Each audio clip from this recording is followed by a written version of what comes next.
Say when you did. Okay, good afternoon, everyone. Thank you for joining us for the 5:30 meeting. I'm calling this meeting to order. Roll call, please. Mayor Hurtado, Present. Vice Mayor Davila, Present. Councilmember Avalos, Present. Councilmember Barron, Present. Councilmember Rios, City Treasurer De La Paz, Present. City Manager Houston is absent today. Taking his place is Present. Mr. Steve Steve Costley. Steve Costley. Costley. Good He has a name. Nah. Thank you, Steve. And I have City Attorney Salinas. He's walking in. Meeting compensation disclosure pursuant to Government Code Section 54952.3, disclosure of compensation for meeting attendance by city council members is $790 monthly, regardless of the amount of meetings. Thank you, Mayor. Okay, open session. Item number 1. We have the city council will consider receiving and filing the list of new and promoted full-time employees hired, promoted during the July and August 2024. Okay, who's got this? John? Is that you? Good evening, council. Tonight we have a more new and promoted employees introduced to you, and first on deck is Public Works. I'll turn it over to Assistant City Manager, Director of Public Works, Arturo Cervantes. Thank you, and thank you for the opportunity to introduce our new employees. I'm really excited to introduce some of these folks today because of their commitments to the city, their qualifications, and their just ability to be successful. I'm also excited that Chris is here to come up and say a few words about Mr. Troy. But Mr. Troy Bungay was hired in 2018 as a water distribution operator 2 and promoted pretty quickly. In November of 2019, he promoted to distribution operator 3. And now he's promoted again to a water pump operator, where he'll be responsible for important aspects of water delivery.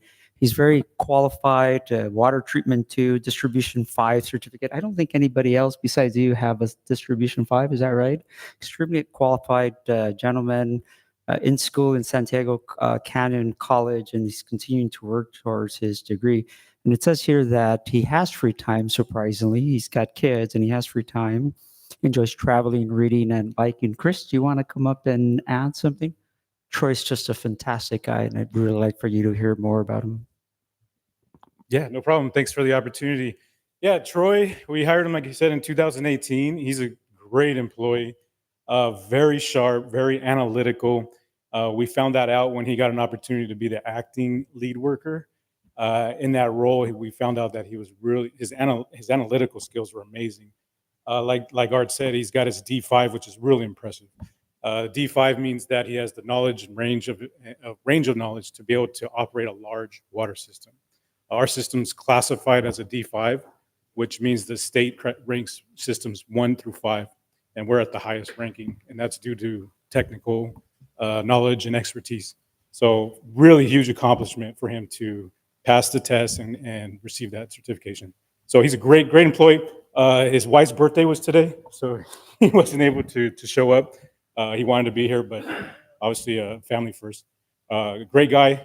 I can't say enough about him. Yeah. Thanks, Chris. Our next employee is Mr. Peter Umi. I'm also pleased to introduce Mr. Peter Umi. He began employment with the city in January of 2007 as a part-time graffiti maintenance helper. He promoted in 2009 to a street maintenance worker, and then in 2010 to a heavy equipment operator. It's upward mobility for a lot of these folks. I really appreciate their successes here. And now he's promoted to a lead worker position in the streets lead worker, where he'll be taking on responsibilities related to street maintenance, mentoring, and training. He's married with children. Apparently he's got 3 children. He also has free time. And so he enjoys hanging out with his family and watching football games. So please help me welcome Mr. Peter Umi, who isn't here with us tonight, unfortunately. And then we've got Mr. Juan Gomez. Juan is here today in disguise. He's wearing his Gerardo shirt, but we will do better next time in getting him his attire. So I'm pleased to introduce Mr. Juan Gomez. He was hired recently in August as a street maintenance worker. He comes from the private sector actually, which is great because they get quite some experience in areas of concrete, median maintenance, and what have you. So we really appreciate bringing on that kind of expertise to the field operations program. So in the streets division, he'll be doing a lot of the typical things that residents call and ask for service on, right?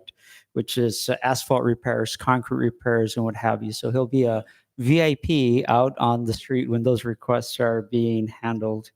He's also enrolled in Cerritos College and pursuing a degree in business administration. Congratulations, it's a big deal. So in his free time, he enjoys spending time with his son, girlfriend, outdoor hiking, and playing softball. So please help me welcome Mr. Juan Gomez.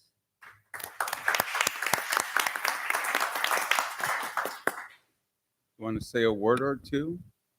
Yes, he said he did, and that he came prepared. Well, I just want to thank you guys for giving me the opportunity, for joining such a hardworking, dedicated team. I've been there for about a month, and everybody's been welcoming. They've been helping me along the way. Like you mentioned, we do streets, sewers. I've been on sewers. We've had a bunch of calls where it's backed up, and we have to go out there and clear it. It's pretty important, I think, because it's all the stuff that if we don't get to it, it becomes a hazmat issue. And I just want to thank you guys again for the opportunity. Welcome. Welcome aboard.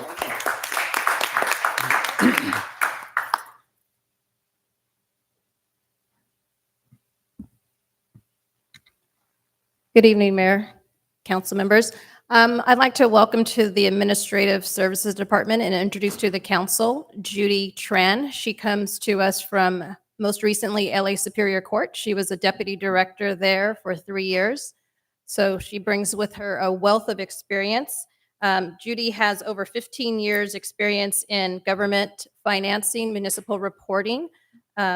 Also, she has enterprise funds. She worked for the city of Azusa doing light and water for that city. Her educational background, Judy attended San Diego State University, earned her bachelor's degree in business administration, also earned a certificate from UC Irvine for project management, and then went on and earned her master's degree in management and leadership from the University of Laverne. She is a mother, proud mother of 2, and in her spare time, Judy enjoys camping, hiking throughout various national parks, and her latest adventure took her to the stunning Valley of Fire. I'd like to introduce you, Judy Tran.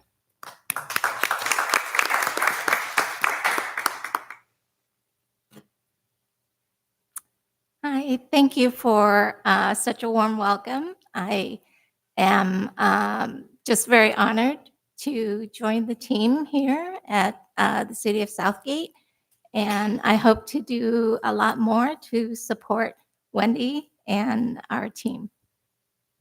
Welcome aboard.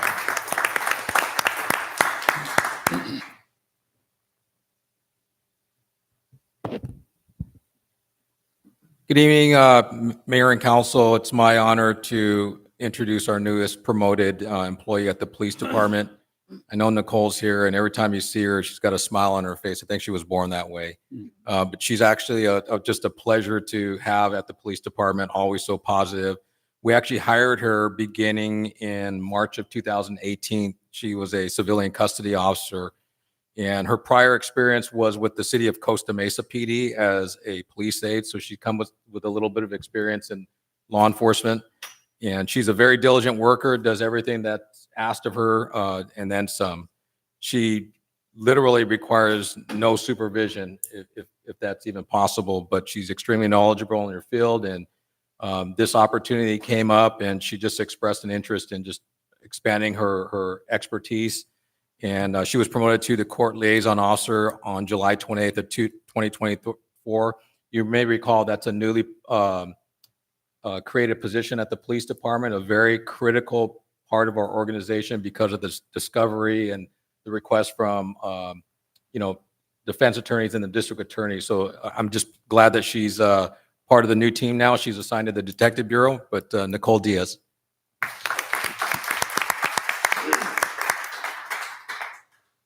Hello. First off, I just want to say thank you guys so much for this opportunity. I came to the city of Southgate about 6-7 years now, and the department that I worked for before, I was very eager to get out of. And when I applied for Southgate, I kind of took a gamble, didn't do my homework too well, and I was just hoping that it all worked out. And I got extremely lucky, I tell myself every day, because people I work with, coworkers, the friends I've made, my amazing chief, and everybody around me, help make this super successful. So I'm very excited for my new position, being the middleman. Now I have another agency with the courts as well. So super excited to share my knowledge and gain as much experience as possible. So thank you guys so much for allowing me to be here today.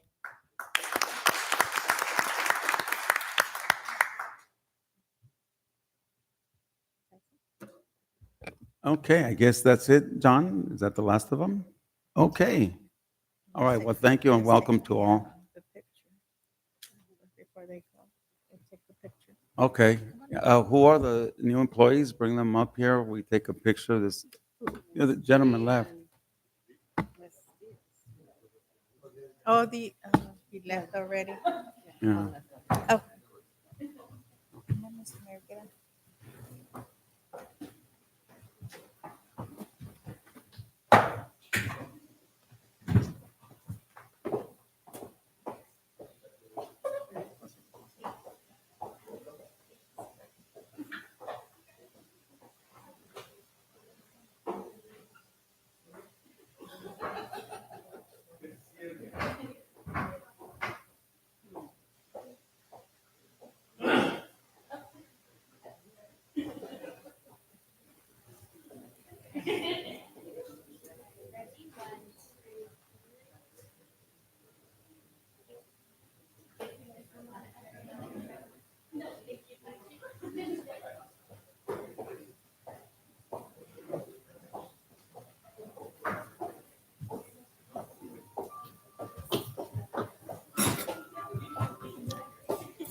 Okay, closed session, item number 1, please.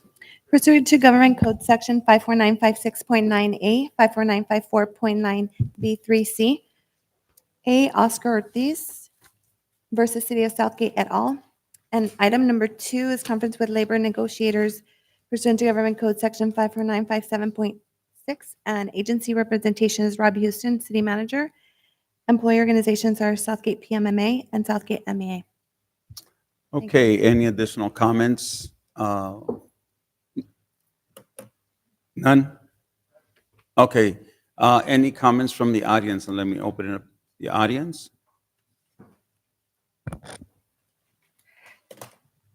Hello, good evening, Mayor and members of the City Council. My name is Joanna Monterosa, and I'm a representative of the Southgate Professional Mid-Management Association with over 20 years of dedicated service to the City of Southgate.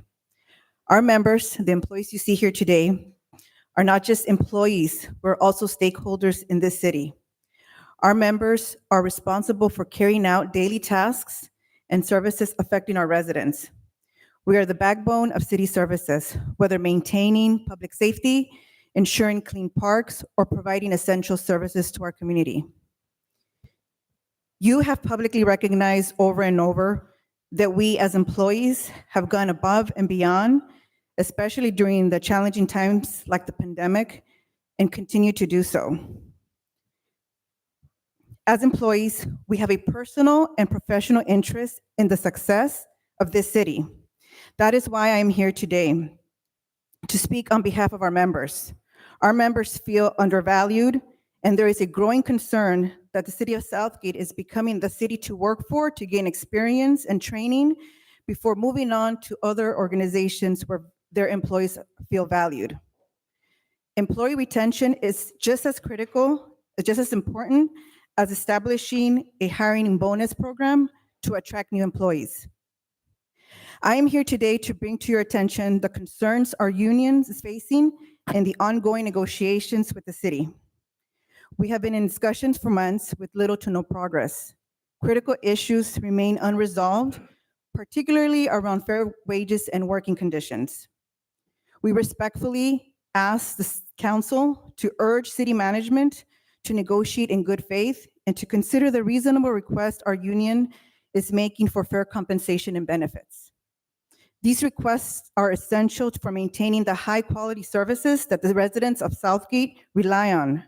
We ask you to support our efforts to achieve a fair agreement, one that reflects the value of our workers and ensures they can continue to serve this city with pride and dedication.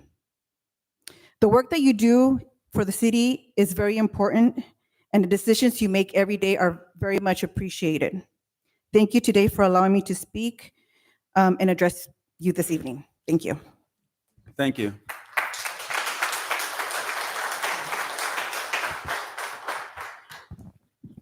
I'll try to make this quick. I know you guys got a lot of business to discuss. So good afternoon, Mayor and City Council.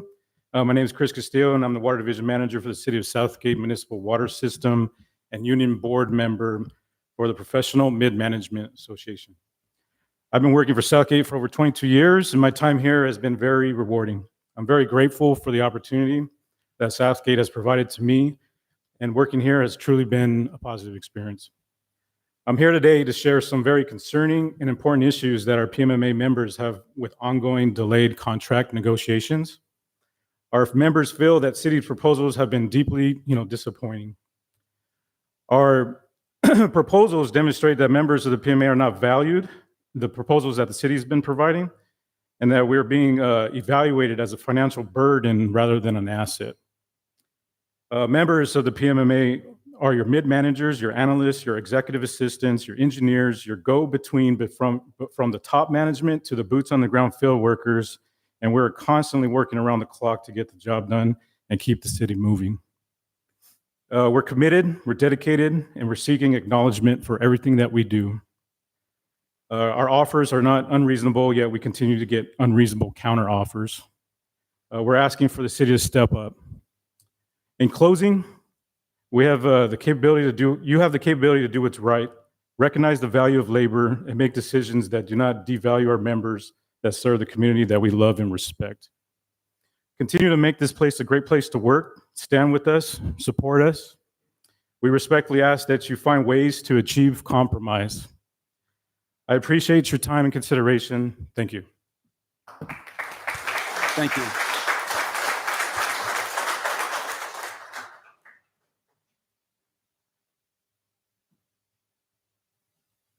Good evening, Council and Mayor. I want to thank you for, again, as Chris said, and so did Joanne, I want to thank you for the opportunity to allow us to come and speak to you before going into closed session. We do always appreciate your support and what you do for this community, as do we. And I just want to share, you've heard some of the nuts and bolts of what we're talking about. I just want to share from a more of a place of our background, okay? And some of us have stood together in many different ways for many different purposes. And so one of the things I'd like to say is, as a family member of the City of Southgate and president of the Professional Mid-Management Association, I'm standing before you representing a body of workers that have stood with this city as vested stakeholders through many challenges, such as when the city had a total of $500,000 in reserves and didn't know if it was going to make its payroll. Also, passage of important propositions. We stood together. A full-out political and economic assault on the city by certain persons. Substantial economic downturns, earthquakes, windstorms, substantial rains and flooding, power outages and COVID-19. Those are just a few. Through it all, Southgate workers have stood tall and given whatever was necessary to keep the city moving forward. Working through staff shortages, working outside of designated job scopes and higher classifications without recognition or compensation. Long hours, weekend, sacrificed family time, excuse me, deferred COLAs and givebacks have all been a part of our experiences. Southgate is experiencing substantial development, new businesses, increased home ownership, and increased quality of life. These changes are happening in large part because of the workers who are here tonight and those we represent. The workers who provide important customer service, maintain vital services, and ensure workers are properly equipped and trained, and oversee important projects that open the door for future development. As workers, we come before you and our family, as our family tonight, not as second-class citizens or outsiders.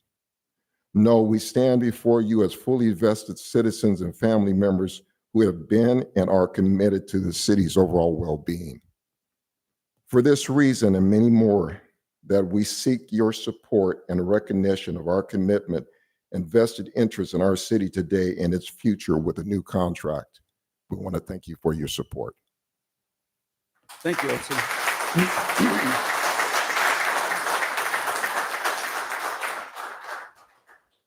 Okay, any other speaker at this time? Okay, I'm gonna close the audience portion. We have some emails, I believe. Yes, Mayor. Yes, thank you. We have our first email from Cynthia Seibert. She reads, sorry. I want to address the contract negotiations for staff, particularly our rank and file employees who are often underpaid. Many of these dedicated employees choose to work in Southgate because they care about our community, yet are facing low pay and low hours without adequate benefits. While new hires receive signing bonuses, our longstanding employees have been told to remain patient, yet they see little improvement. If the city can afford bonuses for new employees and inflated salaries for administrators, there's certainly room to provide raises and benefits for those who have been loyal. Remember, during the times when directors' positions were vacant, it was the rank and file employees who kept the city functioning without overpaid administrators. They deserve recognition for their hard work and commitment, especially after enduring pay cuts and no increases for years. The city promotes itself as a great place to work, so let's ensure that the benefits and pay reflect that commitment. I urge you to honor the promises made to these essential employees who are the face of our city and perform the vital work. When you vote on their contract, please remember that they are the backbone of Southgate. Thank you. We have another one, and this one is from Management Analyst Ashford Ball. He states, as a new member of the City of Southgate and PMMA Union, I've quickly recognized the dedication and camaraderie among our workforce. In short, in my short time here, 6 months as a consultant and 5 months as a full-time employee, I've seen my colleagues sacrifice their personal time and work overtime to support our mission. I'm inspired by the words of Glenn T. Seaborg, who emphasizes the importance of hard work, and the former NFL Commissioner Pete Rozelle, who highlighted the true measure of greatness by how one treats others. Tonight, you have the opportunity to embody the greatness. Our employees are essential to the city's progress, and while we don't seek recognition, we ask for fairness, a wage that reflects our commitment and contributions. By uplifting the workforce, you can establish legacy of respect and collaboration, ensuring Southgate remains a great place to work and live for generations. Thank you for your time and consideration. And then I just received, my staff came in and provided me an anonymous one also, so I'd like to read that. It says, Councilmember Avalos and Councilmember Rios, we hope that at tonight's council meeting, we hear you loud and clear supporting city employees with the same passion and conviction and demanding answers from staff regarding negotiations like you did for the housing consultant at the previous council meeting during open comments. To show your support to loyal MEM members that have been employed with the city longer than Mr. Ochoa. Show support to the same city employees that are also registered voters in which you have asked for their support during your campaign seasons over the years. Loyal, long-term employees are leaving the city not because they want to, but because low morale and low pay is their pay is below comparison to other cities. New employees are leaving as well because they find better paying jobs. Maintaining and retaining employees should be the city's priority, not just brushing it off under the mat until the next replacement shows up. Thank you. That was it. Thank you. Zach?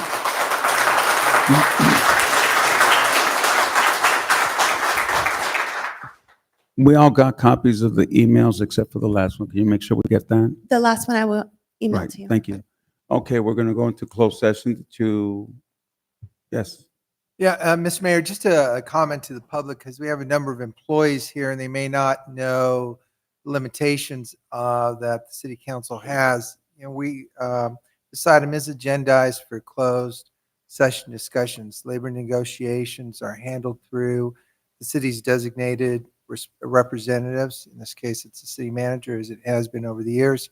And so folks have not come to participate or attend city council meetings may not know that in situations like this, where you have an item that's in closed session, the discussions have to remain in closed session. And during the open session, as part of any regular city council meeting, like the one we're going to have at 6:30, if people want to come and talk and make comments along the same lines as has been had before, the city has its hands bound because the council has its hands bound because the Brown Act doesn't allow you to meaningfully comment, whether it's on labor negotiations because of the restrictions on closed session or because it's not on the agenda. So the walk away from what I'm saying is that you're really limited by what you could say here. It's not intended to be a disrespect to the employees that are here. It's the process that has to be followed. I want to make sure that the employees that are here present understood that and understood why you're not commenting substantively. Thank you, Mr. City Attorney. Yeah, I think that's for the newer employees mainly, because I think the people who've been here a long time know that we're not allowed to comment on things that are handled behind closed doors. And we're also not allowed to talk about things that are not on the agenda, particularly in the 6:30 meeting. So again, we apologize for that, but that is the law. In any case, we're going to go into closed session, but I want to thank each and every one of you for coming here and expressing your points of view. And again, we did get copies of all the emails, and prior to the meeting, I believe we all read them all, so we kind of knew what was on there.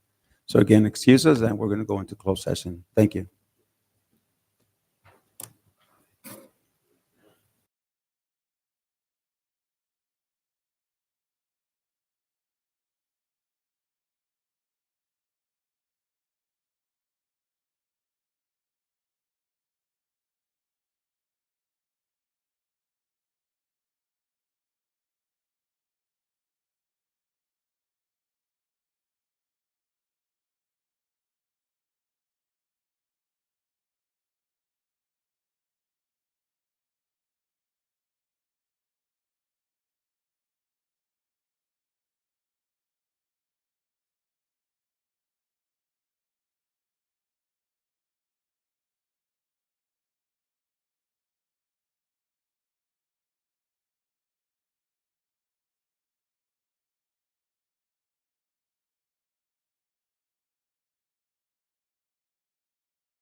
Okay.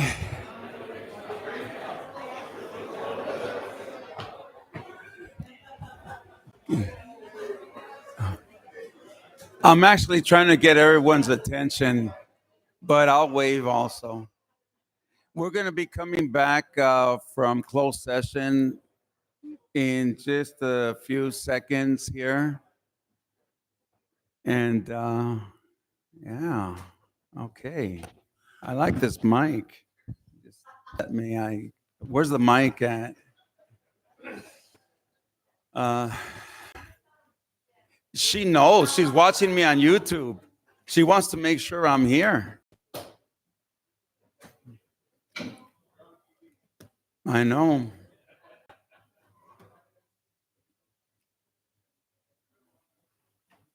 Okay, Mr. City Attorney, are you ready? Oh, I'm sorry. I apologize. Few more minutes, seconds maybe.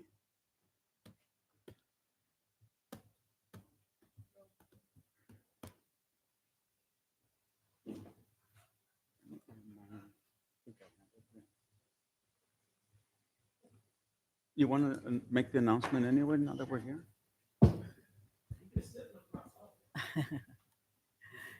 Okay, good evening, everyone. I'm just going to make the announcement for the Spanish translation. Si hay alguien que necesite traducción en español, tenemos audífonos. ¿Alguien necesita traducción en español?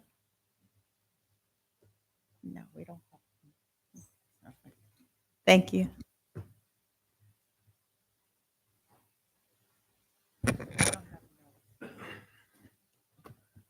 We're almost ready, just waiting for one more.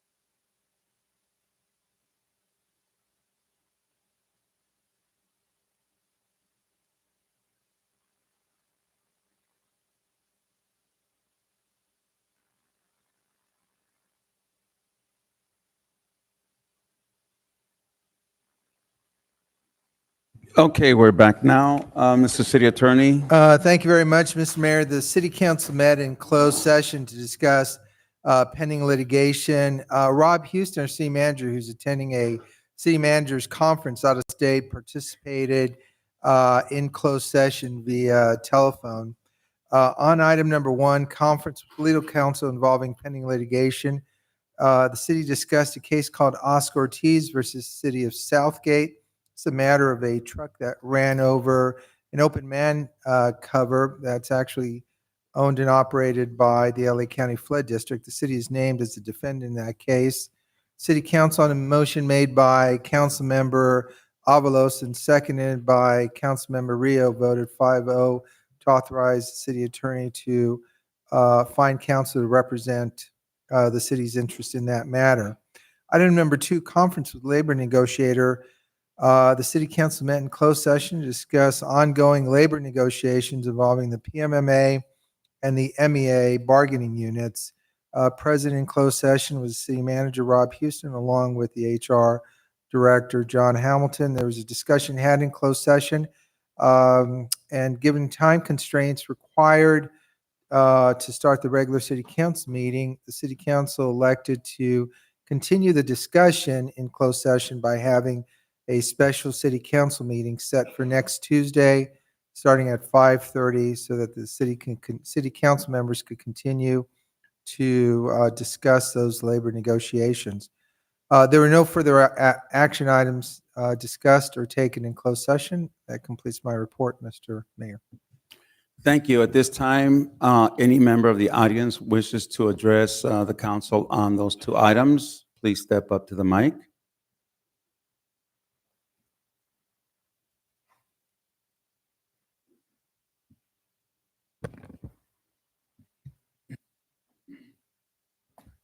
Good evening, Council. My name is Michael Ramirez. I'm the MEA President. And just the comments I wanted to make, I know some of my colleagues made some comments earlier, but as the MEA President, I just want to represent for my members. I know that we're in negotiations, and the offers that the city has proposed to us we feel are not in good faith or are not applicable for us. And the reason why we say not in good faith is because of a certain item that we feel is holding up the negotiations, which is the Me Too clause.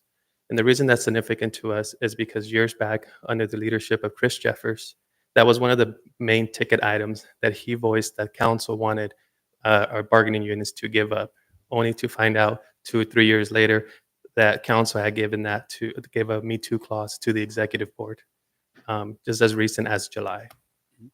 And speaking with you guys privately, some of our members come find out that some of you guys didn't even know that was going on. Also, we feel that some of the progress that we made with the past city manager of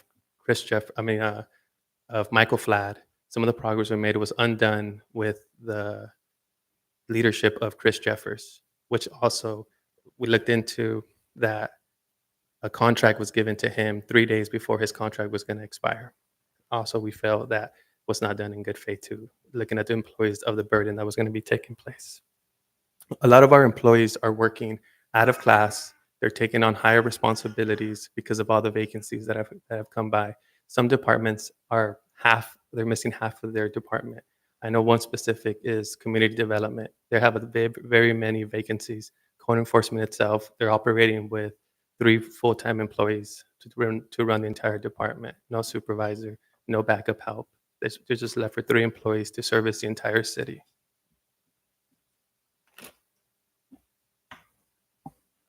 Lastly, I know that we are held responsible for our actions and for what we are expected to work, and we want to hold the city council with that same responsibility. We've come to find out through the records is that there's unpaid business licenses, there's unpaid alarm collections, there's unpaid water billing. And these are all the stuff that's unpaid that the city, when they come to us and they say that they don't have no money to pay city employees, but we're also not collecting on the other hand.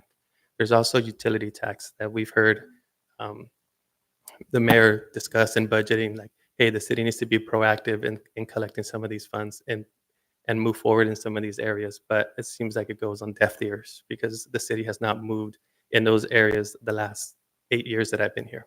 Thank you. Thank you, Mike.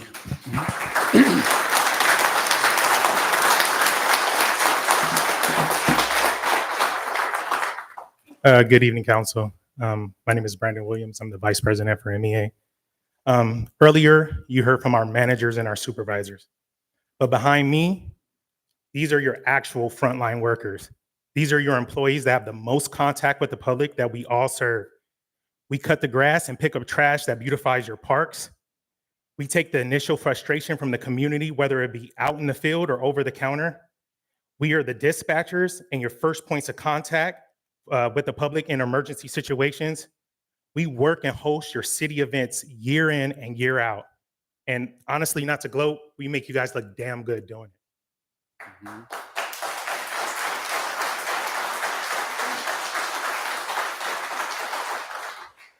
Our association has made some sacrifices over the years, receiving 0% to our salaries when the city has made claims to be under financial strain. The MEA board met with you individually. We provided solid information how far behind the rate of inflation our association is. All we're asking is that you review our latest counter proposal and you have your representatives at the bargaining table negotiate in good faith. Thank you, guys. Thank you, Kevin.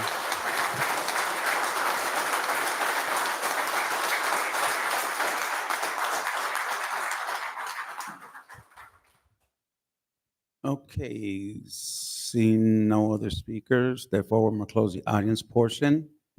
No, adjourn. I need a motion to adjourn. We have a motion and a second. Okay, see no opposition, that meeting's adjourned. Okay, tell me when you're ready. Ready, Mayor. Okay, I'm going to call this meeting to order. Invocation is by Josue Villarreal from Iglesia de Cristo Ebenezer. I don't know. Is he here? Okay, well, Steve, you get the honor and the Pledge of Allegiance by Daisy Alonso.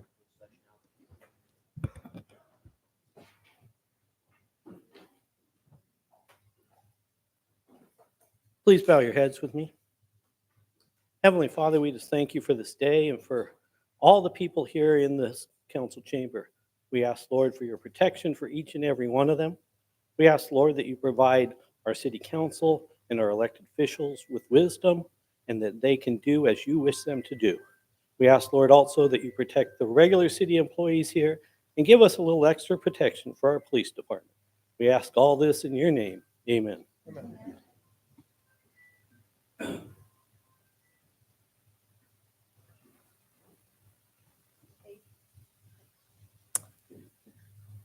I pledge allegiance to the flag of the United States of America and to the republic for which it stands, one nation, under God, indivisible, with liberty and justice for all. Thank you all. Roll call.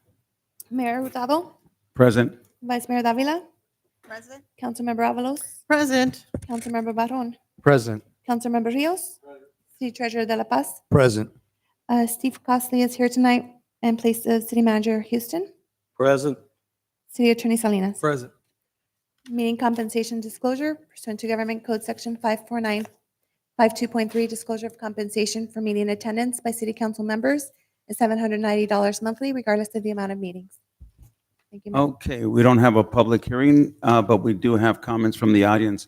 Okay, at this time, I'm going to open it up to the audience. You can speak on any item that is not on the agenda. And just a reminder, especially for those who are new to our meetings, since they're not on the agenda, we don't respond. We can't give comments on that. I know a lot of you have been here before and understand that, but sometimes people will ask us a question and we'll wonder why we're just staring back at them. We're just not allowed by law to respond. So again, anybody who wishes to address us, please come to the mic.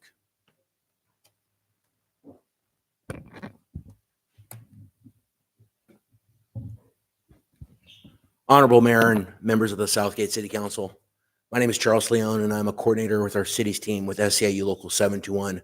We are 100,000 members strong and our local is incredible. Very diverse, very broad, very big. And we have the honor and privilege of representing workers here in the city of Southgate, members of PMMA and MEA. And as you know, they've done work day in and day out. I could go back to COVID and the workers every single day doing everything that your residents depend on to make sure that those services were uninterrupted. Our folks don't ask for a lot in return. They're not looking to make it rich. They're not looking to just live high on the hog. They're looking to be treated with respect. When agreements have been made, when relationships have been built, it's a relationship of trust. You trust them that they are going to perform their services every day. And in a time of need, they know that they're going to have their city that's going to have their back. A couple of years ago, a Me Too clause was given up. Members of the group were told one thing only to say another. And now it's on the table, a one-year deal where the city is saying they can't afford anything greater when clearly there are avenues and things that the city of Southgate can do to try to chase after money that is owed to you, to possibly have some additional resources to be able to give these incredible workers behind me of PMMA and MEA is absolutely foul.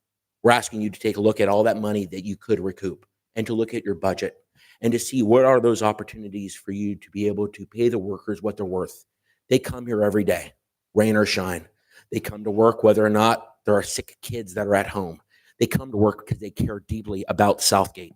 All they ask for in return is a fair contract and a fair deal. I'm also here tonight because Southgate has a relationship with SIACA. It's an animal control agency. It's been around for 40 years, going on this October. Southgate is one of our service cities, and you're also going to be hearing from a couple of our union sisters about that tonight. We're asking you to look at the contract for SIACA. Workers and worker justice is absolutely paramount when When happy cows produce more milk, if the workers don't feel valued, then it is going to impact services. The best thing you can do as an organization is to value workers, value the workers that work for the city of Southgate, and value other workers that have relationships with the city of Southgate. And with that, I want to thank you, Mr. Mayor, for your time, and members of the city council. Please look at this. Please ask those hard questions. Yes, you may have to stick your neck out. Yes, you might think it's not even politically popular, but do what's right for these workers who depend deeply on the city of Southgate, and you depend deeply on them for the services that they provide every single day. Thank you so much. Don't turn your backs on them. Thank you.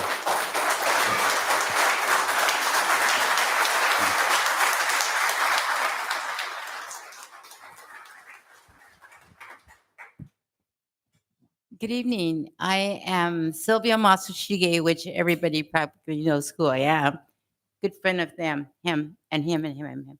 Anyway, I'm coming today because I didn't even know that this was going on. I came because Gil invited me to come. And I want you to know that you should be so proud of these people out here. Your union people. My dad was a real union man, and if I didn't get up and say something for him, he would be very upset, even if he died after 108 years old. But half of these guys, I have seen them grow up, and a few of them are related to me. And, yesterday, I couldn't get my gas to get light, so I went outside. There was a city worker out there, one of your people. And I said, could you help me? Oh, yes, definitely. So he put away and he told the guy, I'm going to go help the senora, okay? So he came in and he lighted my pilot. And I says, oh, my God, I really appreciate that. But there is not one day my neighbors on Beechwood Avenue love them, because no matter when we're needed, you guys are always there for us. Same thing for the police department.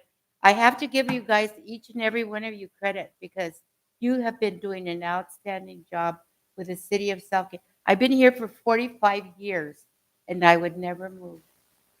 But you guys are blessed to have these young men here and young women that work so hard. There isn't anybody that's disrespectful out there. You could just walk around, and even if they don't know who you are, they'll go out of their way to be nice to you. So take care of them and give them their rights, because they deserve it. They deserve the money, they deserve the raise, and because I have children and I know all about that, and I've been here a long ass time. So I know. So you guys take care of them, okay? Do good and take care of them. They need that. Thank you, Sylvia.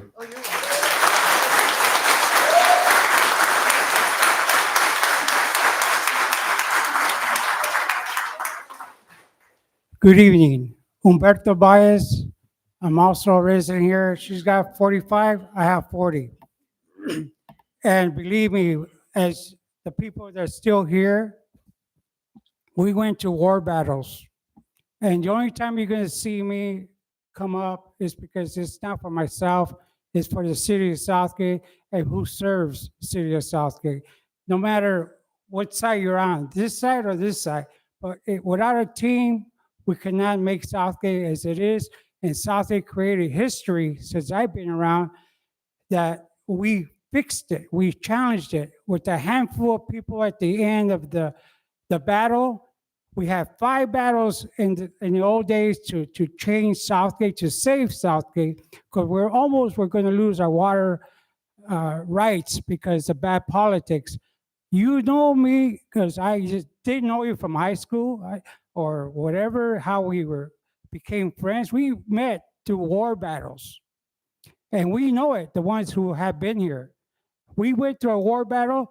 Now I'm here again to say our services, my comrades behind me, we need to be looked at and show that we are needed here as much as your management team that you have now.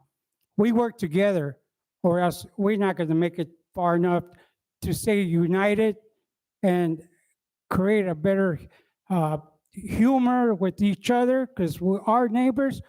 Even if they don't live in Southgate, we still have to give your service. Don't wait for a disaster to see that. We are here already. Thank you.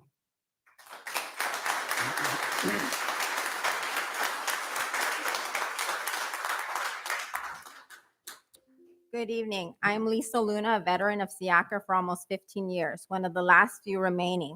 There are numerous complaints from the public how understaffed we are. Where is management? Why does it take 1 to 2 weeks just to get the animal I adopted and paid for, which contributes to the overwhelming capacity of the animals? Why are the dogs not getting fixed during adoptions? Why aren't we utilizing the donated blankets, toys, and treats enough? Or are there so many sick dogs? Why aren't the dogs getting walked by the extra help or doing interactions? These are the same questions I've asked myself and management. I encounter countless animals interacting and socializing for the sake of the animal, adopter, and rescue. I endure daily safety hazards and have suffered heat illness last year inside the kennels. I've been through COVID-19, strep zoo, parvo outbreaks, and dog fights. Still, I am here. Despite breaking up an intense dog fight, saving his life, and got the wind taken out of me, there was no concern for me or the dog. I've already experienced retaliation, losing opportunities because I spoke to management regarding the facility's conditions. I was negatively labeled and dismissed. Management continues to get raises and it has 100% free medical, while the frontline workers are putting their lives at risk for the bare minimum. Calls are going to keep getting unanswered due to staffing, putting the community and animals at risk. New hires shouldn't be training each other.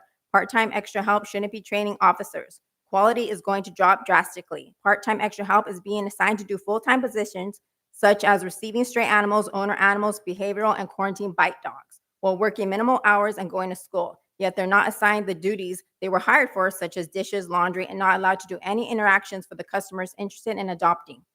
Officers have trouble finding a Siaka truck without maintenance issues and a working AC to get a handle on the 370 plus calls. Yet management is actively looking to offer extra free services outside of our 14-member and contract cities, adding to our workload for our small shelter. The scheduling is not consistent.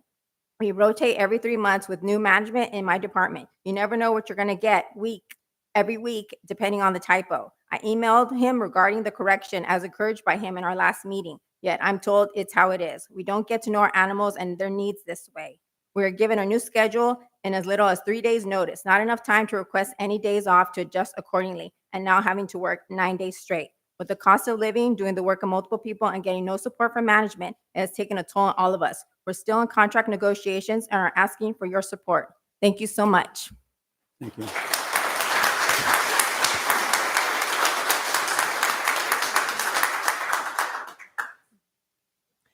Good evening. My name is Michelle Peterson. I'm also with Siaka. I'm also a 15-year veteran. You could lower the mic down a little bit. Is that better? Well, no, it's because you were straining to reach. Okay. Okay.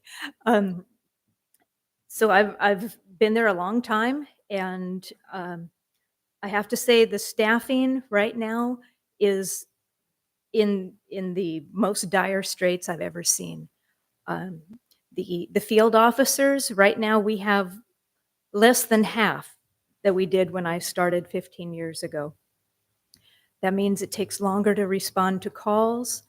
It means that some things can't even be handled. If there's a loose dog on the street and it takes 2 to 3 business days or more for a response,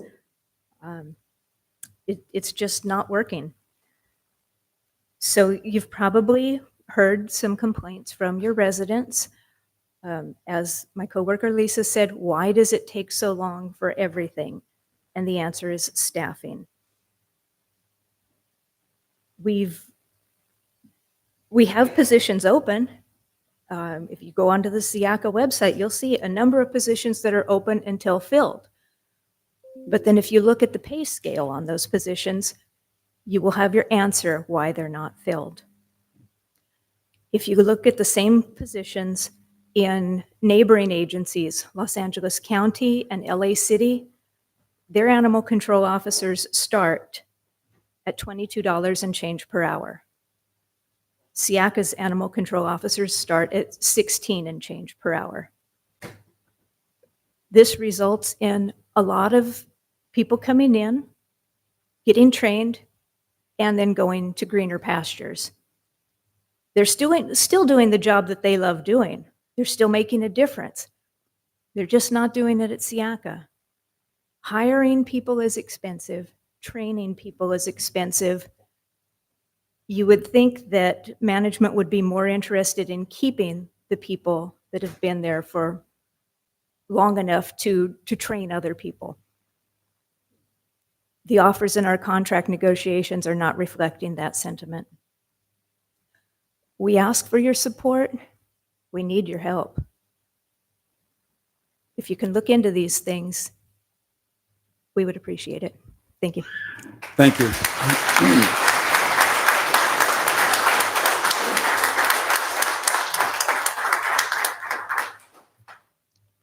Okay, any other speaker?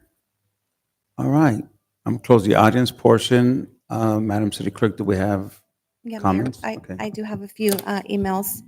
The first one is from Alejandro Mesa. He's an equipment maintenance superintendent. So he states, "Dear City Council members, as we move forward with this year's negotiations, I would like to prioritize support for our city employees. Their efforts are essential to maintaining the quality of service our community deserves. Investing in their well-being and growth is an investment in our city's future. Thank you for your attention to this critical matter."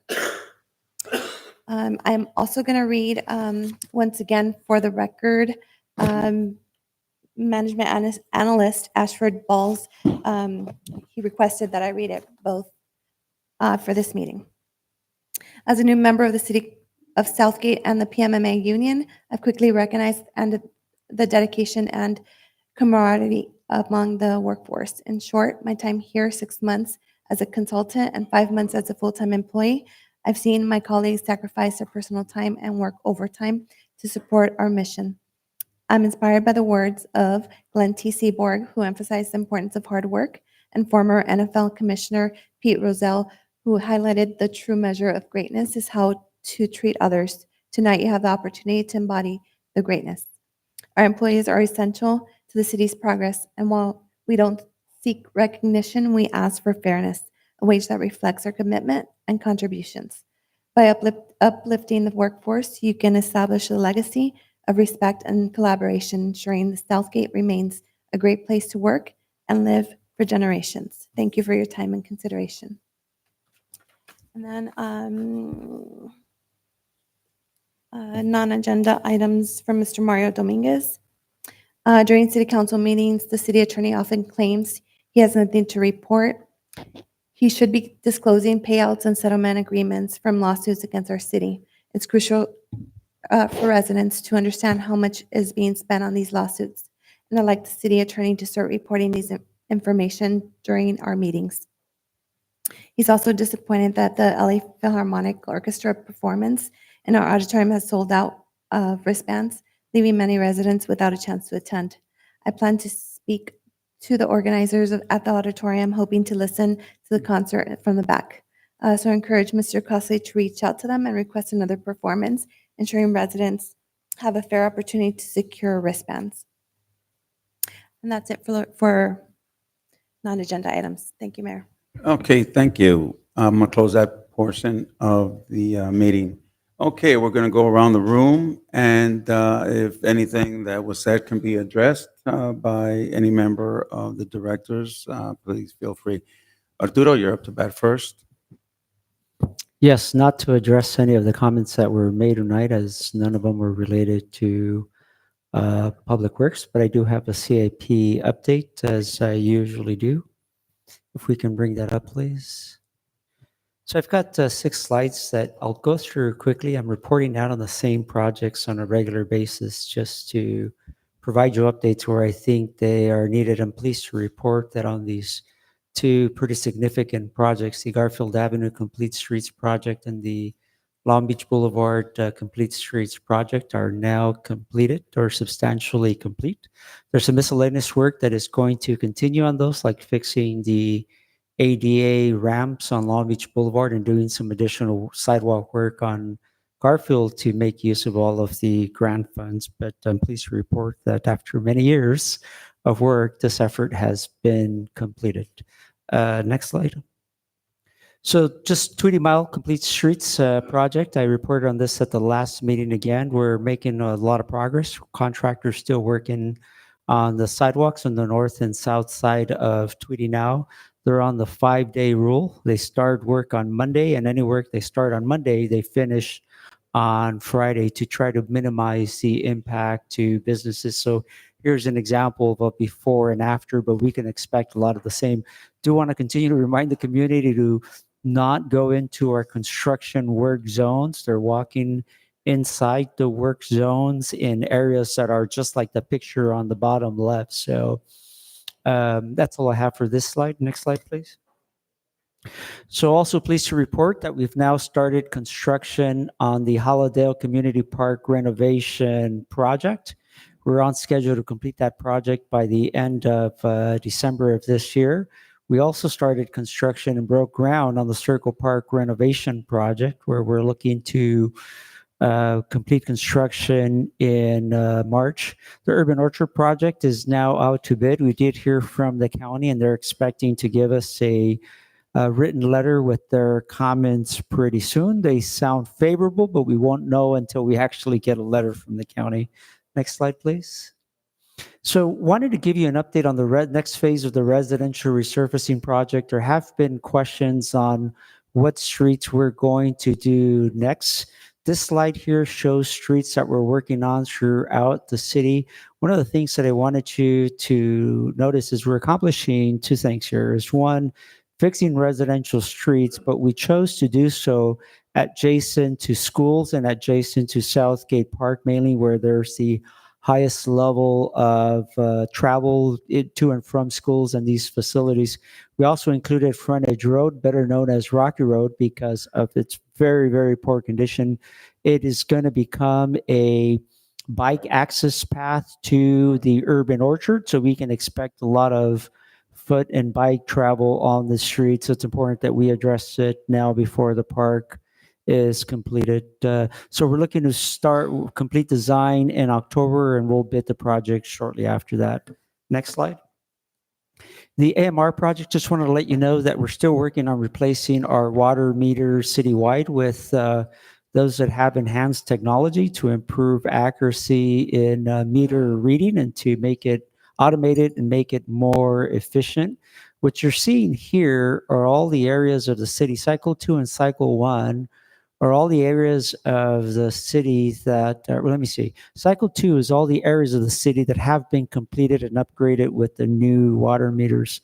Cycle 1 is the project that we're working on right now. We're looking to replace the water meters there by the end of December. And then Cycle 3 is that next phase. So if you ever wonder where we're at with our water meters, we're slowly working towards the south of the city as we're moving forward. In the future, we may be coming with a request from council to possibly just do the remainder of the city in one phase to close out. Next slide, please. Arthur, I was going to ask you if it's possible that you can email us, because I think this is really good information. Okay. And if we can post this on the website as well. Absolutely, absolutely.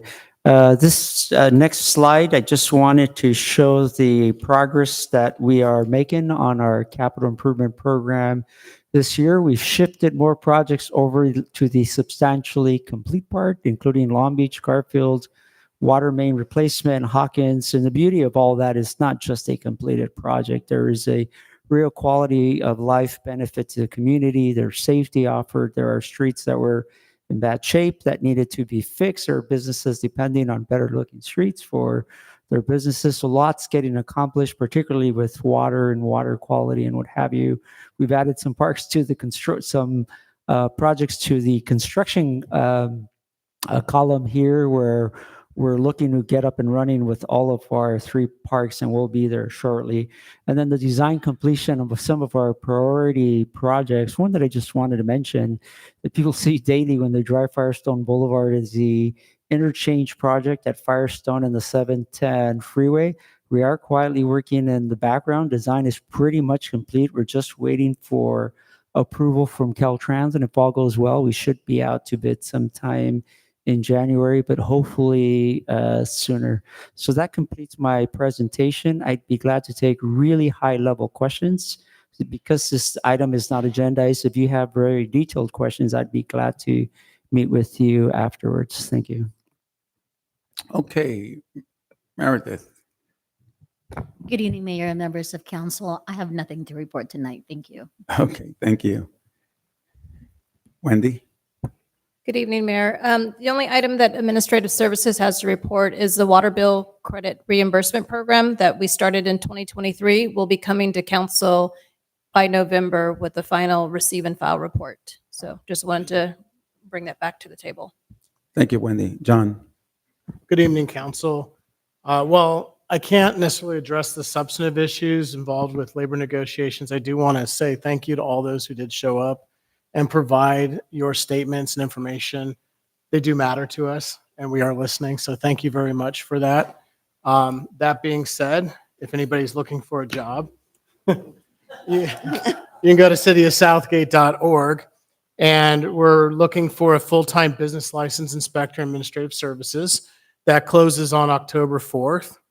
In community development, we're looking for a special projects coordinator. It's sort of a junior analyst type, and that's a full-time position, and it closes on September 29th.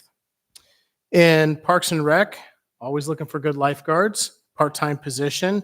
We're looking for a rec leader 2 for grounds, also part-time position. And we're looking for a full-time transit service coordinator. That's a full-time position. That one closes on September 27th. In Public Works, we're looking for an equipment operator. That closes October 2nd. We're looking for a journey electrician, a senior management analyst specific to Public Works. And in Police Department, we have quite a few wonderful positions. Always looking for police officers, $15,000 or $20,000 bonus, depending on whether it's a new or lateral officer. But we have some great civilian positions too. In accounting, intermediate account clerk for Police Department. We're looking for police administrative analyst within the administrative portion of Police Department. And that's it for this evening. So cityofsouthgate.org and hit the jobs tab, please. Thank you, John. Chief?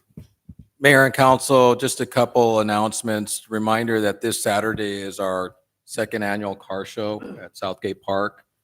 We'll have vendors there, a beer garden, and some booths and some really nice cars, including this really cool 100-year anniversary Harley Davidson that I happen to own. So come on, take a look at it. It'll be some really nice, beautiful cars. You were all there last year, and just to see the love and the passion that goes into rebuilding old vehicles. It's just a culture of its own. It's just a great event. Secondly, thank you to the mayor for the certificate that I was able to present to the Deaf Latinos and Familias organization at an event in Los Angeles this past Saturday. So I was able to go to this event where it was a nonprofit organization of service providers that were there to address the needs of the deaf and hard of hearing. And it was really an eye-opener. And the reason why I think it was important that Southgate recognized this, because as a young police officer, I would often encounter, and not often, but on occasion encounter people that were deaf or hard of hearing.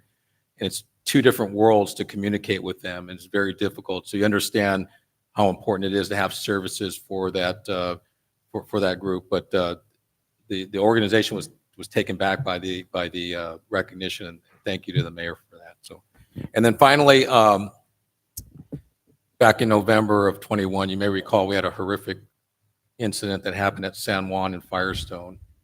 And tomorrow I'll be going with the family to court to bring closure. There's going to be a plea. I don't want to discuss the details, but you know, it was probably one of the first acts I had to take as a chief to ensure that we would hold those accountable for the death of Isaiah.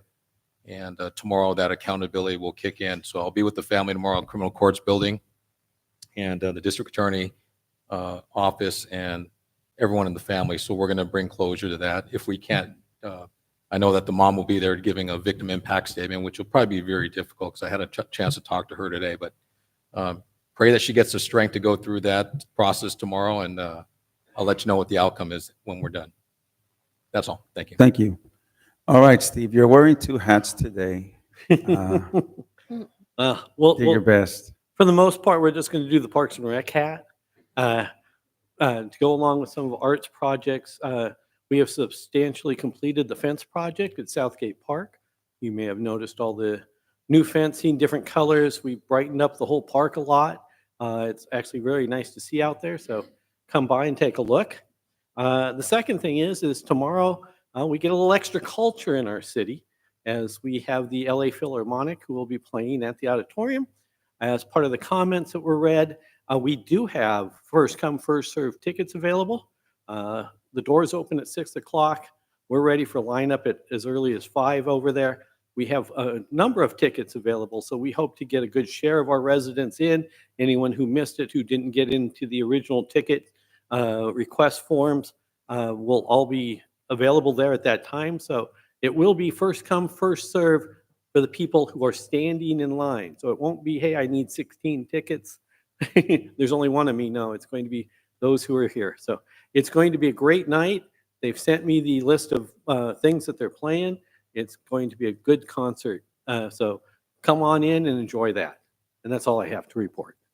Thank you. Mr. City Attorney? Thank you very much, Mr. Mayor. Nothing at this time. Just a response about the one public comment. The settlements that we enter into, when we receive authority from the council, it's for us to move forward and to complete the negotiation process. So we don't report those out, and then we don't come back to those cases afterwards. So it's not something that has been the practice of the city. The agreements themselves are never confidential. They're public documents. I just wanted to be respectful of that process. We're not trying to be anything but visible here. Thank you. Okay, Mr. City Treasurer? Nothing new to report, Mr. Mayor. Thank you. City Clerk? Yes, Mr. Mayor and Council, I did attend Naleo's Institute on a scholarship that they provided to me last week. During the convening, I networked with the Latino leaders from over 10 states throughout the nation, and I heard from leading public, private, and nonprofit experts. The Institute also served as a platform for participants to network, and I was very proud to represent the city of Southgate. Thank you. Thank you. Councilwoman Navalos? Thank you. First and foremost, happy Hispanic Heritage Month. I know we celebrated it this past week. The Greater Vector Controller is going to be doing, they're going to roll out a communications to all of its residents to just be mindful that we do have the West Nile virus that is here in Southgate. They have confirmed several cases, as well as in Linwood. So we just need to be mindful of emptying out a lot of our standing water, as it is a public health nuisance. Other than that, I have nothing else to report. I have been doing a lot of walking, a lot of talking, and so I do apologize for my raspiness in my voice. Thank you. Thank you. Councilmember Barron? Thank you, Mr. Mayor. I have a few things I do want to bring up. And first, I'll start off with the Mariachi Festival. I was able to just get there near the end, but my parents were there to enjoy the entire show. They appreciated it. They thought the students were amazing. Really would have loved to, my parents have said this, really would have loved to have seen that place completely packed. I think that's something that we can build on. It being the first time we try this, I'm looking forward to how we can expand that next year, make sure that we get as much advertising as possible to inform our residents that this was available. I think it's a great opportunity for one, to visit our beautiful park, visit our beautiful auditorium, and then to see the talented children that are in our neighborhoods, in our communities. So, but my parents said it was beautiful, and thank you again, Anna, and the Chamber of Commerce and the Parks and Recs Department for all your assistance with that. I'd like to now kind of switch over with my Sela Kiwanis hat.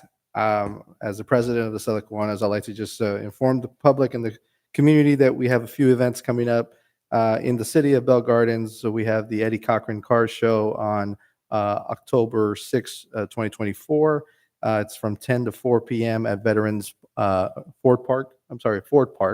And I'd like to also thank our Parks and Rec staff and Steve Costley for aligning yourself with the Bell Garden staff. This is their first car show they're putting on, and you were a great asset and helped them and walked them through a lot of the steps on how to get this done, and also for volunteering to allow them to use the stage for the event, which was of great cost savings for the fundraising of the event.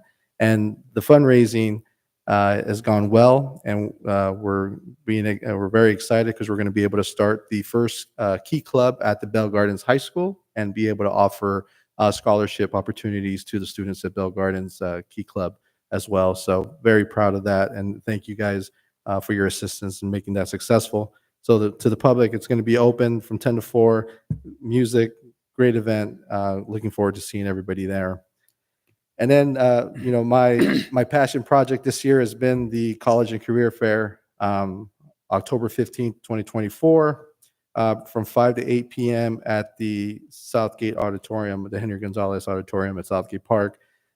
Just got the final number. We have 23 confirmed colleges that are going to be there, going from UCs, Cal States, private schools that are local, and our community colleges. We also have some unions being represented, our armed forces being represented, and also our police department, and Bell Gardens Police Department is also going to be there. It's going to be a great event. I'm looking forward to see all the high school students show up. It's been a long 2 months of on the phone, making phone calls, learning how a school administration kind of works for these universities, and finding the right person to talk to at the right time and asking them to give their time a little bit and come to our region to inspire our youth, to inspire our kids of what's possible, right? I'm a true believer that if we give them those opportunities to see what's out there, we could inspire a few of them to say, hey, I can do this, and I want to come here. So really looking forward to this event, and it's going to be a great event. Thank you also to the Janice Hahn's office. They provided a grant of $2,000 that we're going to be using to provide scholarships at the day of the event, and also raffle off a laptop at the day of the event as well to one of the attending students that will go there, because I know every student needs a working laptop when they go to university. So if we can provide one for one lucky student there, we're looking forward to that as well. And then, just also want to push recruitment for the Sela Kiwanis. We're a group of 23 passionate people, but we would like to expand on that group.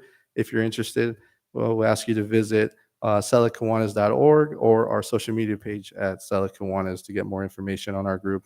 And we're always looking for recruitment, but that's a great opportunity for any member out there in the residents that are passionate to help the Sela region. Okay. So I also want to bring up some phone calls that I've received from businesses around the area that, and I'll speak to the one currently that I was talking to is So5 at Southgate Park. They've been pushing for a CIP for a project that's happened that they're trying to get at the location at Southgate Park. One of my concerns that I'm having is that they were told to submit this application, and it would go ahead and go through the process, and they would hear from it. 6 months later down the road, now they're being told, well, that land use doesn't even authorize for that type of application, so we're going to withdraw your application. And that's very concerning to me that they had to wait 6 months to hear something that we should have probably known as soon as they applied. They should have been able to see that application, know what that it wasn't allowed at that time, and do the appropriate thing and let them know, sorry, this doesn't meet the expectations for this. They've gone through, the process of designing. They've gone through the process of looking for what they're going to build there, only to be told their application is going to be withdrawn. And that's a little concerning, because I want to make sure that when somebody comes to the city with an idea of being able to expand their projects, being able to do something, we could provide them with the service and at least the understanding of what it's going to take to get there.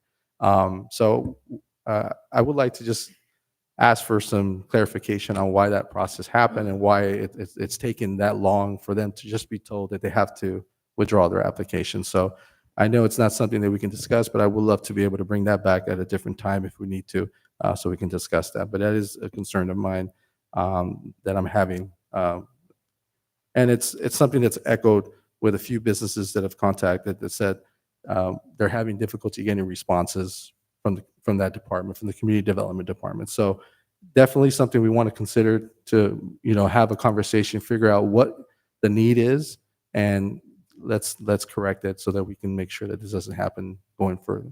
Okay? That's all I got. Councilmember Rios. Thank you, Mayor, and welcome to all the folks that are here with us this evening. And just want to say a few things and all the good work that's that we're having here. I had my mom attend with me the Mariachi Festival, first annual, and it was a really great event. She really enjoyed it. She wants to come back and do it again. So I want to thank everybody at Northgate, everybody, the Rotary Club, the Chamber. It was, I know some of my colleagues were there, ringside seats. I mean, it was really, really the talent that surrounds this Southeast community. These were just folks, a lot of the young talent. This is one of the professionals, but they sounded professional to me.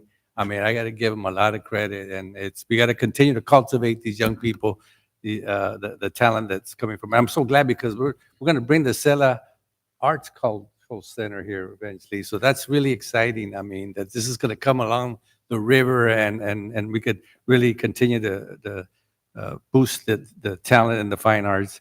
I want to thank my colleague for bringing the college career fair here. Amazing job, Josh. To get over 20 universities to be here and participants. And it's not just for the high school. This is for community college because a lot of them are transferring from there. So make sure you don't forget to invite the community college students because this is a great event that's happening here. So I'm really excited about participating, getting our college to participate in that event, the college I work for. And on that note, I want to mention a former mayor of Huntington Park who's very instrumental, who passed about a month ago, a little more than that, but his name is Rick Loya. Yeah, he passed Maria Davila. But he was very instrumental in bringing just want to mention this for the record that as mayor of the city of Huntington Park, he was very instrumental in bringing the local mayors of the Southeast region, and I'm talking about Bell, Maywood, Cudahy, Linwood, all these mayors together, formed a joint powers, got them together, and they said they had issues with kids, teen pregnancy, gang violence, all these issues. They said we need to bring the college over here. We need to have a college here in our Southeast area. And Rick was the leader of that effort and received some federal funding. And this is when the college first located here in Huntington Park, where Hub Cities was. I don't know if you know that. We were there. I actually taught there, and it was only 9 classrooms. But just to give a reference to that, because that was 30 years ago. 30 years ago. And today, we have a campus here that has been very instrumental the last 20 somewhat years of bringing education to the South, promoting post-secondary education. And now, hopefully in 2026, we'll have a new building here. We've been waiting a long time. And so the construction's going on Santa Fe and Firestone. So I'm really looking forward to that. So we're talking about the construction folks tell us the beginning of 2026. So that's not too far long, but we've been, yeah, I know. Things we can't He has a control, different but calendar. But it is going to be something really exciting to look forward. So I want to mention that because this Saturday at 11 o'clock at the United Methodist Church in Huntington Park, they're going to have a celebration of life. So if anybody's interested in attending that event, and then finally, I want to mention Siaga because they were here today, and this is the animal shelter that we signed a contract, right, Chief? We're in on it already, so I know, but it's concerning that we talked about it a couple of weeks ago, and I know there's been today we had staff that work there. And they feel that staffing is a big issue, and that if they're understaffed, that one lady said that when she first started working, that half of the staff is gone. So it raises some red flags as to and people not staying there long because of the salary. And the big concern for me is who's advocating for the animals if this is going on. I really have some concerns about that. The dignity and the humanity, humanely treating those animals, right? I mean, especially when you have understaffed like that. So if we could look into that, Chief, and just because I don't know if if it is a reality, then do we I have a concern about animals treatment, because in the end, they're the ones that are going to be, there's going to be impacted some way, somehow. So whatever we can find out about that is important, I think, for us to do our due diligence. And again, on a brighter note, I'm really looking for the car club and the Phil-Am, the LA Phil-Am. That's a big deal. I mean, when were they last year? I mean, 2016, I think. oh yeah, okay, 2016, but okay. That was the opera. Wow. So No, we had the LA Philharmonic too. The opera. Oh, that was before. Hey, but the conductor is Gustavo 16, 17. Well, Gudemel, so we got to make sure we're there the tomorrow. important thing that they're going to be here. I'm really excited, looking forward to be there. Thank you. You're welcome. Vice Mayor. Okay, thank you, Mr. Mayor. First of all, I want to take this opportunity to thank all the employees that were here today for, coming out and speak their feelings. And, sometimes we do need to hear what they have to say. With that, Mr. Mayor, I was, this past week, I was up in Washington, advocating for the Metro Southeast Gateway line. There was a litigation, not litigation, but that litigation of 20 of us who went to talk to our legislators up in Washington. We had meetings with the transportation, and we also had meetings at the White House with very briefly with the Department of Appropriations, which it's really important for us to know that the Southeast Gateway line, they know about the project, that the project it's shovel ready, and that we need the funding. So we are going to be going to advocate for those fundings for the rail line. And hopefully then in the near future, we get more funding for it. It's a project. It's going to take approximately about 10 years to get built. So hopefully by then, the federal funding, we can get more federal funding for that project. But the advocacy will continue because we still need to go and talk to more of the legislators, which is the Congress and Senate. We had meetings with Robert Garcia, Alex Padilla, and some other congressmen and senators up in Washington. So it was a very productive trip. And I also attended the Mariachi Festival thanks to the Chamber of Commerce, Ana Lizarraraz. I mean, she did an amazing job. Rotary Club for being a partner with the Chamber of Commerce, and I think it was Rotary who actually put it together. So they did an amazing job. The talent that we have here in Southgate, and we had some neighboring cities from Garfield. That mariachi was amazing, and the talent is there. Our mariachis, I mean, they're just wonderful. It's just the talent that we have here in Southgate. We need to continue advocating for them. And Councilman Rios mentioned the Art Culture Center. I think that it's also going to bring a lot more of our talents that we have here, not just on the musical, but in the arts, in the paintings, and all types of art. So I think that the future of Southgate is very bright. So we just need to continue working towards making sure that those projects do get built. And and I'm not surprised about the college 2026. But let's keep pushing for it. I think as council, we need to hold the college accountable of what it's coming in our city. And we just need to, get more information from them. And when there are any issues that are happening, we need to know.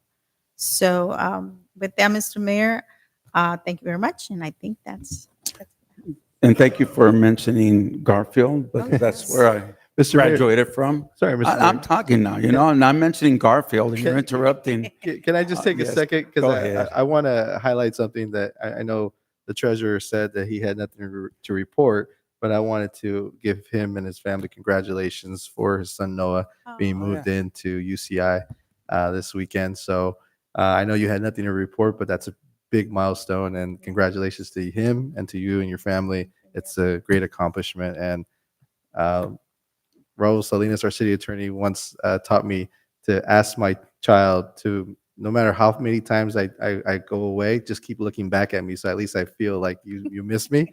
Just, you know, so make sure you tell Noah he needs to keep looking back at you as much as possible. But it's something that I always keep with me. Thank you, Raul. Okay, that was a good story. Then I forgive you for interrupting my Garfield story, but no, that was a very good event, and I think everybody that was there very much enjoyed it. Again, I too want to thank the members of SEIU for being here tonight, and it is important that we listen to them. You know, I do my best on social media to defend the work of our employees, you know, and again, the attacks are intended to be at us, but when they say that we're not doing anything about the water, we're not doing anything about the lights, we're not doing anything about potholes, that's just ludicrous. That's nonsense. You guys work really hard, and you're absolutely right. Your efforts make us all look good. But at the end of the day, the credit goes to you guys. And I'm personally very grateful for what you do here for the city of Southgate. So again, thank you for coming out here tonight.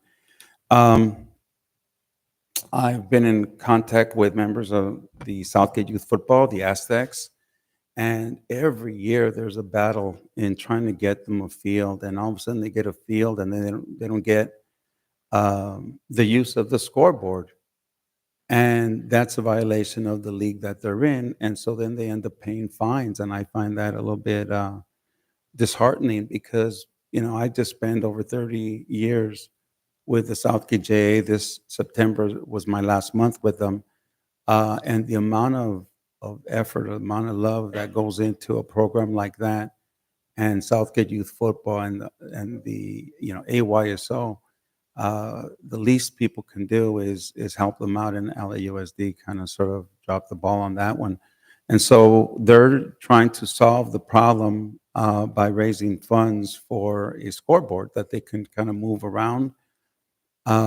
So far, I've reached out to a few people that have responded, and they've picked up about $2,500, which is halfway through to what they actually need. And I know that staff is working on trying to help them get some additional funding, but they really need help. And again, if you don't know anything about the football leagues, they're more expensive than a lot of the organizations out there because they need helmets that are safe for them to wear, the pads, everything that goes with it. And their insurance is more than what we pay with the baseball, softball, and basketball leagues because theirs is a physical sport, and you have to be safe. I mean, we just lost one of our students at Southeast High School on an injury that was a result of a tackle, and this happened about a month ago, and that family is also struggling. We're working together on a fundraiser, trying to put some tournaments together in baseball and softball, and trying to raise some funds for that family as well. So again, there's always a lot of need for that. Yeah, the college coming in, that's all good. I'm glad that we're bringing those kind of resources to people who are graduating from our high schools.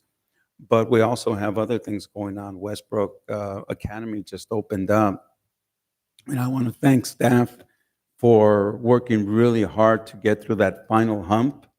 Uh, you know, there's a lot of things that go behind, you know, the scenes, and staff really did an amazing job on getting the last things done. So again, did you want to say something on that? We're just not over the hump yet. We're getting close to, Well, but it's a work in progress. so what you're listening to is that it was one of those two hump camels. We got over one. We're toward the second one. Fair analysis on that one. Okay, very good. Let's see what else. Um, so you already talked about the Mirage events, and I talked about Garfield, so that I'll move on from that one. Um, okay, so this is for every staff member, okay? Everybody has something that they are in charge of. And sometimes we make a good decision within our department, but when it impacts another one, make sure that there's a lot more communication. And I talked about this when we had some work done over at one of the parks in Hollandale, and it almost resulted in a Halloween event canceled. I don't want to do that. If we have to move it to a different location, let's do that. We had to work on Tweety Mile that's going to go through March of next year. Well, what's the big thing that we have in December that our community truly enjoys, and it almost got canceled? Now we're going to move it, but the discussions have to take place. So again, God bless you all. I'm glad you guys are all working really hard for the benefit of the city. But when you know that something is going to impact someone else's department, got to talk to them so that if there's a cancellation that has to take place, let it come through us. We've got to make sure that we don't cancel these very important events. And with that, let's move on. We're on. Okay, 5 minutes. 5 minutes and 30 seconds. We're always late behind.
in that 30 seconds that I asked for extra, we are about to get started here.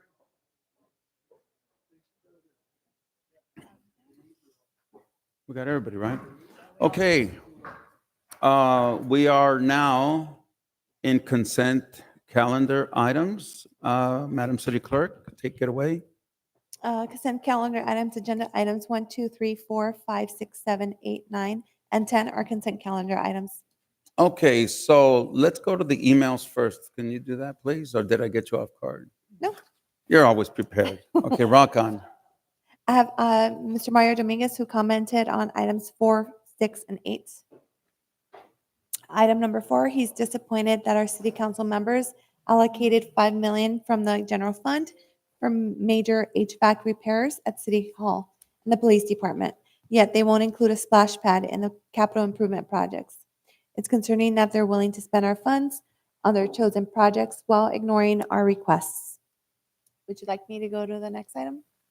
Item number 6, urge our city to negotiate with Southern California Edison to convert the easement into a parking lot for Urban Orchard Park, as this area is intended for phase 2 of the park. It's essential for visitors to have parking available so that they can enjoy it. Item number 8, he urges the city council members to remove the unsightly palm trees on the west side of the Hawkins Reservoir. These trees distract the area, especially after our city spent $4 million to upgrade the north and south water tanks and is investing in the new park nearby. I also request that the trees on the east side be trimmed as well, as they haven't been maintained in years. I've included photos from my visit last September to illustrate the state of the area. I have those photos available for anyone who would like to see, and I also emailed them to you. Yes. That was it. Okay, I'm going to close that portion. Now, members of the audience, anybody in the audience that wishes to address us on the consent calendar items, welcome to come to the mic and speak away. Okay, see no one come forward. I'm going to close the audience portion. Okay, council colleagues. Any questions? Yes, Mr. Mayor. So I'd like to make a motion to approve items 1, 2, 3, 4, 5, 6, 7, 8, and making an amendment on item number 9 and number 10. So for item number 9, it would be only approving A, and item B, moving it over to the next council meeting to allow our city manager to conduct certain meetings that need to take place. And those meetings are scheduled for this Thursday. Do I have a second? I'll second that. Roll call. You want an explanation? A little explanation on, I missed part of your motion. Maybe, Mr. Mayor, we can just take the items that are across the board. be Okay, approved without let's rock on. Yes. Go ahead. Which ones were there again? The ones that you're okay with? I think it was 1, 2, It was 3, 1, 4, 2, 5, 9. 6, 7. We'd be pulling 8 and 9 out. No. No. No. 9 and, Just so basically on Just item 9. number 9, just making an amendment. Okay, that so item 1 number through B 8. be pushed over to the next. So city 1 through 8. 1 through 8 and 10. Yes. And you have a second? Yes, I have Yes. this a second. Okay, roll call. Councilmember Avalos, Yes. Councilmember Barron, Yes. Councilmember Rios, Yes. Vice Mayor Davila, Yes. Mayor Hurtado. Okay, here I go. This is my routine. Item number 1, I had to recuse myself because I live within 500 feet of that project. Number 6 and number 8, the very same thing.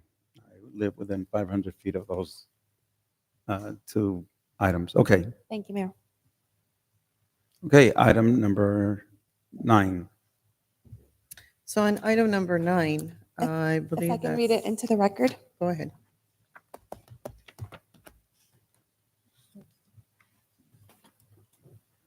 Of item number 9, the city council will consider A, authorizing the total fiscal year 23-24 supplemental appropriation in the amount of $760,804 using various funds as outlined in this report and attachment number A, in addition to any changes approved by the city council.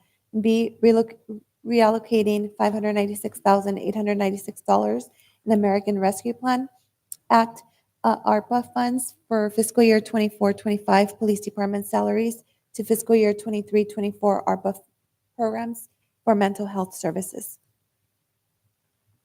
Thank you, Mayor. Okay, Wendy? additional comments?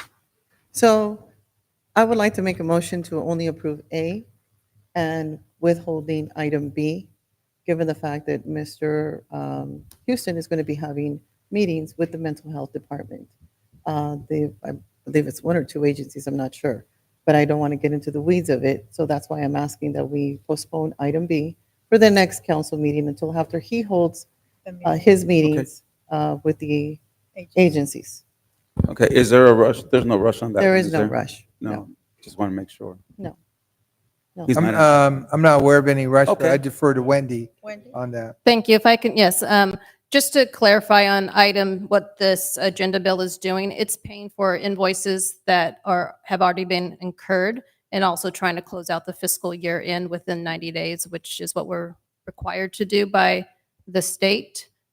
So item B for the 596,896 of real, asking the council to give us permission to take $596,896 of ARPA funds is just to pay these vendors before the closeout of the fiscal year 23-24. So if I'm reading this correctly, reallocating 596,896 of ARPA from this year's budget to the police department salaries of last year. It's a little confusing because we are in a new fiscal year while we're also closing an old fiscal year. So even though June 30th has occurred, we still have 60 days after June 30th to get our books closed and then report it to the state and get our financial records. So when we opened up the fiscal year 24-25, council approved for that ARPA money to be moved to police salaries. So basically what I had to do is move it back into 23-24 to be able to pay 23-24 invoices. Okay. So to clarify. So one meeting would not make it or break it. Actually, that's the question for the director is, will the one meeting, because they're due by September 30th, our next meeting wouldn't be until October. So would that change anything? It would delay the process. I would have to work with the auditors. Our auditors are scheduled to be out in October. We were trying to do a soft close at the end of this month, but if we need to delay it, I would just have to see if the auditors could reschedule. That also may hinder our December 31st deadline. So then if it's okay with council, then can we have this item on our next special meeting? Tuesday. On Tuesday, Would that be better? That sounds sufficient. because then that would give Yeah, them enough time. that Perfect. makes sense. That makes So- sense. But so A is okay to A move is forward? fine, Okay. yes. So I make a motion that we approve A, and item B, we will just move it to the next special council meeting, which would be next I'll Tuesday. Still- second that Yes, that would be within the time frame. Thank you. Perfect. Okay, we have a motion and a So, second. I mean, just to add, or to ask the question, we're approving to appropriate the 760,000 that we need Yes. to pay. We're just not approving The reallocation. the reallocation Yes. from last year's budget to pay the No, bill this that we year's need. budget. No, well, It's this year's budget to pay last year's budget. Right. Yes. Yeah. So that's what we're just not okay Yeah, with. we're just holding off on that. And that's what I guess I'm not understanding what's the need for that. Wendy, if you can clarify again. I'm sorry, council member. What would be the benefit of holding off from approving both A and B at this time? I think just for discussion that the council member wants to have, but I don't see a benefit for holding off. We have to pay this bill regardless. It's Correct. something that's due. Yes, Yeah. correct. So that having that discussion, I guess I'm trying to understand, Councilmember Avalos, what would be the need for discussion if we're just paying a bill that we know we owe already? No, we are paying the bill, which is item A. Item B, we're not paying any bills that are overdue. We're just closing out the fiscal year. So Right, we're getting funds from transferring. this year to cover last year's. So you have a question regarding if we should transfer money that was allocated for police salaries to pay the bill? No, not exactly. No. So that is what IMB is stating. So basically the way it's, if you look at the chart on the agenda bill, it will show Right. you the different funding sources. Mhm. So $596,000 is of ARPA funds that we do have to ask for them to be reallocated because there was an agenda bill to allocate them to police salaries. So I'm asking council to let us use them for the mental health services bills that incurred in 23-24. Okay, but So- all she's looking for is clarification, and if 1 week is not going to do it, I have no problem with holding So it then the for 1 week. 596 is to cover the bill. Correct. This isn't for future programs or services. This is for what Services occurred rendered in already. 23, Services that were 24. rendered. Mhm. Mayor, can I ask a related question to that? Yeah, okay. So I'm trying to get clarification. Did we already pay and we just want to transfer the ARPA money versus, did the police department already pay for those mental health services? So this would be coming out of future. So what we did as part of the 24-25 budget, adopted budget, was we asked council to take, it was I believe $13.74 million, and that was divided up over 3 years.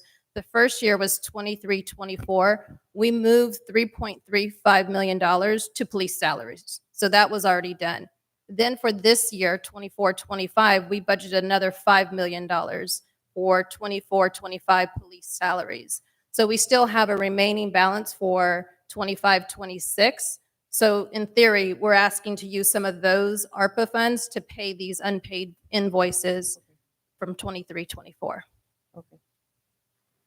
Do you need No. to hold off on it? Do you No, want- no, so then go ahead and prove A. Okay. All right, so then a motion I'll second. okay, a motion and a second. So the motion is to approve A and B, and the second agrees with the amendment. Yes. Okay, thank you. So this is to move forward with A and B. Yes. Yes. Okay. So, Councilmember Avalos, Yes. Councilmember Barron, Yes. Councilmember Rios, yes. Vice Mayor Davila, Yes. Mayor Hurtado. Yes. Motion passes. Okay, now we are on item number 11. The City Council will consider A, ratifying the nomination by Councilmember Joshua Barron of Daisy N. Alonso to the Citizens Advisory Committee. B, ratifying the nomination by Councilmember Joshua Barron of Andres Gonzalez to the Tweedy Mile Advisory Board. And C, ratifying the nomination by Mayor Gil Hurtado to reappoint Silvia Massachusetts to the Tweedy Mile Advisory Board. Mr. Mayor, and if I may add on an item D, Would have to be approved. Yes, I spoke to Councilmember Avalos this evening about adding on an additional nominee, since we're already discussing the subject matter of this, and she has the ability to nominate someone, and it requires ratification by the council. It's my view that we're within the scope of the agenda item, and that she'd be able to do that. Okay. pardon my voice, I would like to add item number D, ratifying the nomination by Councilmember Maria del Pilar Avalos to appoint Lorena Morales to the Citizens Advisory Committee. I didn't catch the first name. What Morales? Lorena Lorena, Morales. okay. Well, it has- We're going to make a joint motion for everyone. Yeah. And just so everybody knows, I asked Sylvia to come for this item, but she spoke on something else and she left, but she's still interested in being the representative. Thank you. Mr. Mayor, if I may, I would like to introduce Daisy Alonso to the council. She is here today, and Ms. Alonso has been a resident, a lifelong resident of the city of Southgate. Attended Southgate High School, went on to UCLA, where she received a law degree at UCLA. She has a resume that surpasses mine, and I know one day I'll probably be working for her. She is an amazing, representative of our community. She's worked with the U.S. Department of Justice of Legal Policy. She was recognized by President Obama in July of 2014 in the Oval Office for outstanding public service. She's a great asset to our CAC, and I know this is. She kind of said, "Well, I want to have a way to feel my way into how the city runs. And I was like, well, the CAC is like the starter club, and but I guarantee that this is just going to be the beginning. And I know you're going to be a future Stella Kiwanian, because she was part of the Key Club at Southgate High School. She was president of the Key Club. So we'll definitely like to recruit you as well to the Stella Kiwanis. But just a great asset to our team, and looking forward to having you as part of our CAC. And I'd like to ask you if you have anything you want to say. You want to come up and address the... Oh, don't ask him for permission. Move him out of the way. Good evening, Council. Thank you so much, Councilmember Barron, for this great honor. I've been a lifelong public servant in my community, and it's taken me to DC, to law school, and back. And so that's kind of where we started. We reconnected, and I connected with a former mayor who said that this was a commission was a great way to get involved and give back. And I think I bring a lot of skills to the table, and so I look forward to working with you all to make our city keep it better, keep it thriving and succeeding. So thank you so much. Thank you, Daisy. Okay, so we have a motion. Did somebody make a motion? And I'll second it. Okay. Roll call. Councilmember Avalos, Yes. Councilmember Barron, Yes. Councilmember Rios, Yes. Vice Mayor Davila, Yes. Mayor Hurtado. Yes. Just the motion to reflect its items A, B, C, and the add-on Yes. D. nominee by Councilmember Avalos. Yes. Thank you. So is it okay to tell her now it's a life sentence? Or- no? She Okay. figured that out. It's Figured the it out. Hotel California theme song. You can check in, you just can't check out. Mhm. Pulling you back in. Don't scare her. Congratulations. Item number 12, please. Into the record, please, and then The city council will consider approving the warrant register for September 24th, 2024. The grand total is $3,248,852.90.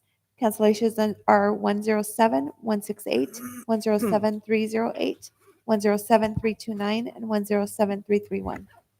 Mr. Auditor, the floor is yours. Thank you, Mr. Mayor. I'd like to go ahead and open it up to any member here in the audience. If you have any questions regarding our warrant register for September 24, 2024, please come up and speak. Seeing nobody, any emails, We have Madam none. Clerk? I'll bring it back to council. What are your wishes? Motion. Did you contribute any tickets, any funds this time around? Any, what? I'm sorry? Any funds to our coffers? Because, you're good at getting tickets. Did I contribute? Yes, did you contribute this time around? Oh my goodness, did I not ever? But we'll leave it as that, right? All right. Motion to approve. Second. All right, here we go. I'm sorry, who motioned? It was Pilar Maria. and then Maria. Maria and then Maria. Thank you. Councilmember pay our Avalos. Pick Maria, one. Maria. Councilmember Avalos, Yes. Councilmember Barron, Yes. Councilmember Rios, Yes. Vice Mayor Davila, Yes. Mayor Hurtado. Yes. And I'll entertain a motion to adjourn. Motion to Second, good night. No discussion on that.